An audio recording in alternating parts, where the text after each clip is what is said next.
সচিবালয়ে সাংবাদিকদের সঙ্গে মতবিনিময় করছেন জনপ্রশাসন সংস্কার কমিশনের প্রধান আব্দুল মুঈদ চৌধুরী। সরাসরি চলে যাচ্ছি সেখানে। approved by the appropriate authority, এখন যেমন চিফ অ্যাডভাইজার অ্যাপ্রুভ করবেন, ওই অ্যাপ্রুভাল না হওয়া পর্যন্ত cabinet division is not, it does not have the power to disclose anything. আমি স্যার অ্যাপ্রুভাল হওয়ার পরের কথাই বলছি। মানে অ্যাপ্রুভাল হওয়ার পরে, অ্যাপ্রুভাল তো হলো স্যার, হওয়ার পরে যে কালকে যে বঙ্গভবনে 7:30টায় আপনার শপথটা হবে, এই তথ্যটা আমরা জানতে পারি না, ফলে আমাদের ভুল ইনফরমেশন যায় স্যার।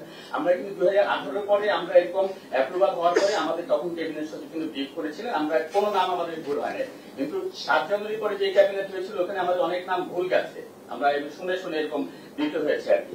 তো এটা বলার এটাই কারণ স্যার যে এখন তো মিস ইনফরমেশনের যুগ চলে আসছে এবং তথ্য প্রযুক্তির যে অবস্থা সেটাকে নানা গুজব ছড়ায়।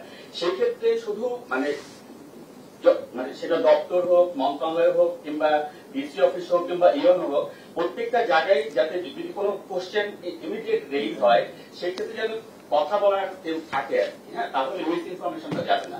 এই রিলেশনটার ক্ষেত্রে আপনাদের একটা স্যার আমার মনে হয় আমরা এটা চিন্তা করব, আমরা এটা চিন্তা করব।